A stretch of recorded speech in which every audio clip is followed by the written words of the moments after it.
हमारी जमीनें, हमारी दुकानें, इनका अधिग्रहण किया जाएगा। जहां जहां अधिग्रहण हुआ है वहां वहां विकास हुआ है माफियाओं का, या फिर जो इन तंत्र से जुड़े हुए जो लॉबिंग करते हैं उन लोगों का और इन नेताओं का। जो लोकल लोग हैं, जिनकी जमीनें गई हैं, जिनकी दुकानें गई हैं, वो हमेशा मजदूरी पे उतर आए हैं, उनका कोई फायदा नहीं हुआ है। हमने समस्त प्रभावित 50 गांवों का दौरा किया है। समस्त जो बाजार में जो सड़कें जा रही हैं उनका विश्लेषण किया है। 1% भी हमारा कहीं भी इस मास्टर प्लान में फायदा नहीं हो रहा है।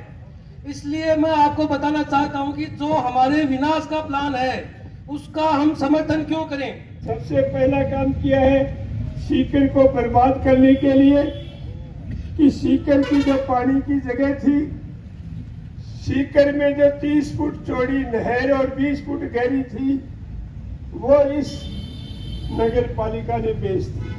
आज सीकर में कोई नहर नहीं है।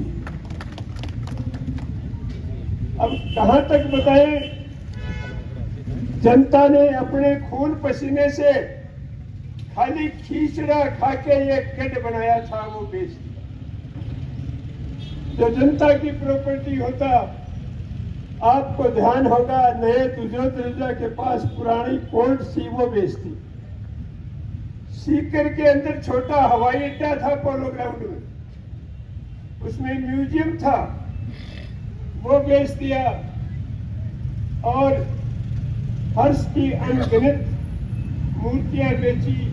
और यही नहीं बेचा, राजस्थान में पहला सीकर शहर है जिसने मूर्ति लगी हुई राज परिवार ने तो अपना शमशान घाट भी बेच दिया। वो मिट्टी जो राख की कूटी थी वो भी बेच दी। की कोठी कहाँ गई पता नहीं चला। मैं 67 में चितलांगिया स्कूल में निकला है 11वीं करके। उस समय 7 दिन की छुट्टी होती थी कि चितलांगिया स्कूल के पास पानी भरता है। आज 2025 में भी पानी भरता है। और पानी की हालत क्या होगी, नानी के बीच झील बन गई और ये झील की लंबाई बढ़ाने तक चली गई। ये व्यवस्था इस देश में 2 ही चीज पनपी है। एक अंग्रेज लेखक ने कहा है कि भारत में शिक्षा व्यवस्था में अपने से ऊपर वाले की वफादारी सिखाई जाती है, उसमें मानवता, उसमें भाईचारा और उसमें राष्ट्रीयता नहीं होती। इसलिए अपने ऊपर वाले को चोट दो और नीचे वाले को लूटो, इसका नाम है सरकारी व्यवस्था। यदि मैं इस प्रारूप की बात करूं तो इनको ये मालूम नहीं कि सीकर की स्थापना कब हुई। ये महावीर जी प्रोत बैठे हैं, सीकर के इतिहासकार। संवत 1744 में सीकर की स्थापना हुई और ये दूसरा ही लिखते हैं। नहीं, इनको ये मालूम है कि सीकर की जनसंख्या कितनी है। एक जगह लिखते हैं शहर वर्ष 2023 के अनुसार कुल जनसंख्या 5,32,470 है। पेज नंबर 26 पर देखना। इसी पेज में लिखते हैं आधार वर्ष 2023 की जनसंख्या 3,77,927। मतलब आप पढ़ लीजिए, पेज नंबर बता रहा हूँ आपको। इनकी हालत ये है। इस हालत के अंदर इसको सीकर में लिखते हैं कि सबसे बढ़िया बाजार रामगंज बाजार और फतेहपुर बाजार। मैं 62 से ढूंढ रहा हूँ सीकर में रामगंज मोहल्ला मिला, यहाँ रामगंज बाजार और फतेहपुर बाजार मेरे को अभी तक नहीं मिला। और इससे ज्यादा और ये बात मैं जो कह रहा हूँ उसके पेज नंबर 30 पर लिखी हुई है, आप इसको देख। इसके बाद में इन्होंने लिखा है पिछले जो प्रोजेक्ट इन्होंने बढ़ाए 2011 में, तो इनको 2031 तक 160 पार्क बनाने चाहिए। 160। और इन्होंने पार्क बनाए 10। प्रोग्रेस कितनी तगड़ी। इनको स्टेडियम बनाने चाहिए थे 26, स्टेडियम बना दिए 3। ये इनकी प्रोग्रेस रिपोर्ट है। और इसके पेज नंबर 41 पर देखिए, Jaipur MNA Jaipur engineering college के म्यूजियम की फोटो इसके अंदर दे रखी है और इसको सीकर का म्यूजियम बता रखा है। आप ये किताब लेकर के मिलती है, वहां देख लीजिए, 41 पेज पर है। जाने की बात है, मैं इस बात का विश्वास दिलाना चाहता हूं कि 1 फुट भी जमीन सिंचाई की नहीं जाएगी, एक भी दुकान हम सीकर में ये संघर्ष समिति जो आपका सहयोग मिल रहा है उसके आधार पे कह सकते हैं कि किसी की दुकान नहीं तोड़नी है। आज के दिन आप सबके हाथ में मोबाइल फोन है। मोबाइल फोन से जब हम काम लेते हैं, चाहे वो एप्पल का होगा चाहे वो एंड्रॉइड का होगा, अब आपको कह दिया जाएगा कि ये फोन छोड़ दो और वापस लैंडलाइन ले लो, तो कोई लेगा? अरे जब दुनिया में फर्स्ट वर्ल्ड वॉर के टाइम में मॉस्को में, और दूर मत जाइए, सीकर से मेरे कहने के अनुसार एक दिन रेल से चले जाइए, सीकर से रिंग से जयपुर तक 7.5 किलोमीटर ट्रेन पुल पर चलती है। मेरे साथ ही पढ़ता था ये राजू पारीकर, हम दोनों 67 से 70 के बैच के कॉलेज से निकले थे। ये संयोग से मानिए या दुर्भाग्य से मानिए, ये उद्योग मंत्री बन गया। मैं इसलिए कह रहा हूं कि सीकर का शायद कोई ज्यादा फायदा नहीं मिला उद्योग मंत्री। मेरे को कई बार कहा कोई सीकर के लिए काम है, तो मैंने एक दिन मैं इनके क्वार्टर पर चला गया। मैंने कहा यार सीकर में ट्रैफिक की बड़ी समस्या है, यार है क्यों, कैसे हल हो सकती है? मैंने कहा हल हुई भी पड़ी है। अरे शोभाश्रिया कॉलेज से पुल उठाओ और बाईपास से बढ़ाकर टेक दो, एक रामू के पास से पुल उठाओ और सीधा स्टेशन के पास से लेकर के डाक बंगला होकर के इसको बढ़ाकर भेज दो। स्टेशन रोड से 2 पुल निकालो, 2 गेट थोड़े से टूटेंगे, एक सूरजपोल और एक चांदपोल, एक को 2 चौराहे पे मिला दो, एक को नानी चौराहे पे मिला दो। 2 सड़क ऊपर रह जाएगी, 2 सड़क नीचे रह जाएगी। मैंने कहा उसका नाम आप राजू पुल रख देना। 100 साल पहले लक्ष्मण सिंह ने यह रास्ता निकाला था, क्यों नहीं उन पर चल सकते? किसी की दुकान तोड़ने की क्या जरूरत है? क्या खेतों का सवाल होता है? आप 20 मीटर ऊपर पुल ले लीजिए, 5 फीट का एक पुल पर आजकल 40 फीट चौड़ाई की सड़क बनती है, क्यों नहीं लेना चाहते?